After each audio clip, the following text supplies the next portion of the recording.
महालक्ष्मी ने क्यों धरा बेल वृक्ष का रूप? शिव ने क्यों माना बिल्व वृक्ष को शिव स्वरूप? नारद जी ने एक बार भोलेनाथ की स्तुति कर पूछा, प्रभु आपको प्रसन्न करने के लिए सबसे उत्तम और सुलभ साधन क्या है? हे त्रिलोकीनाथ, आप तो निर्विकार और निष्काम हैं, आप सहज ही प्रसन्न हो जाते हैं। फिर भी मेरी जानने की इच्छा है कि आपको क्या प्रिय है। शिव जी बोले, नारद जी वैसे तो मुझे भक्त के भाव सबसे प्रिय हैं, फिर भी आपने पूछा है तो बताता हूँ।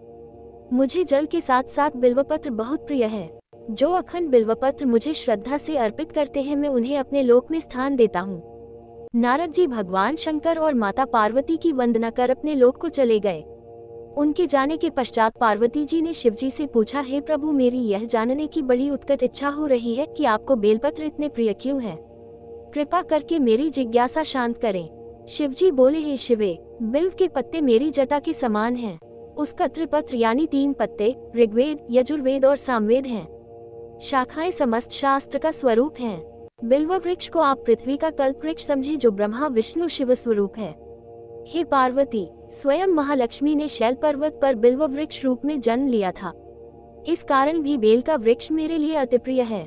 महालक्ष्मी ने बिल्व का रूप धरा, ये सुनकर पार्वती जी कौतूहल में पड़ गईं।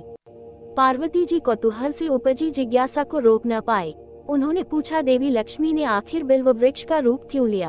आप ये कथा विस्तार से कहें। भोलेनाथ ने देवी पार्वती को कथा सुनानी शुरू की।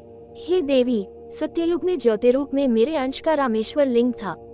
ब्रह्मा आदि देवों ने उसका विधिवत पूजन अर्चन किया था। इसका परिणाम ये हुआ कि मेरे अनुग्रह से वाणी देवी सबकी प्रिया हो गयी। वह भगवान विष्णु को सतत प्रिय हो गयी। मेरे प्रभाव से भगवान केशव के मन में वाग्देवी के लिए जितनी प्रीति उपजी हुई, वह स्वयं लक्ष्मी को नहीं भाई। लक्ष्मी देवी का श्रीहरि के प्रति मन में कुछ दुराव पैदा हो गया। वह चिंतित और रुष्ट होकर चुपचाप परम उत्तम श्रीशैल पर्वत पर चली गईं। वहां उन्होंने तप करने का निर्णय किया और उत्तम स्थान का चयन करने लगी। महालक्ष्मी ने उत्तम स्थान का निश्चय करके मेरे लिंग विग्रह की उग्र तपस्या प्रारंभ कर दी। उनकी तपस्या कठोरतम होती जा रही थी। हे परमेश्वरी, कुछ समय बाद महालक्ष्मी जी ने मेरे लिंग विग्रह से थोड़ा ऊर्ध्व में एक वृक्ष का रूप धारण कर लिया। अपने पत्तों और पुष्प द्वारा निरंतर मेरा पूजन करने लगी। इस तरह महालक्ष्मी ने कोटि वर्ष 1 करोड़ वर्ष तक घोर आराधना की। अंततः उन्हें मेरा अनुग्रह प्राप्त हुआ। मैं वहां प्रकट हुआ और देवी से इस घोर तप की आकांक्षा पूछकर वरदान देने को तैयार हुआ। महालक्ष्मी ने मांगा कि श्रीहरि के हृदय में मेरे प्रभाव से वाग्देवी के लिए जो स्नेह हुआ है वह समाप्त हो जाए। शिवजी बोले, मैंने महालक्ष्मी को समझाया कि श्रीहरि के हृदय में आपके अतिरिक्त किसी और के लिए कोई प्रेम नहीं है। वाग्देवी के प्रति उनका प्रेम नहीं अपितु श्रद्धा है। ये सुनकर लक्ष्मी जी प्रसन्न हो गईं और पुनः श्री विष्णु के हृदय में स्थित होकर निरंतर उनके साथ विहार करने लगी। हे पार्वती, महालक्ष्मी के हृदय का एक बड़ा विकार इस प्रकार दूर हुआ था। इस कारण हरिप्रिया उसी वृक्ष रूप में सर्वदा अतिशय भक्ति से भरकर यत्नपूर्वक मेरी पूजा करने लगी।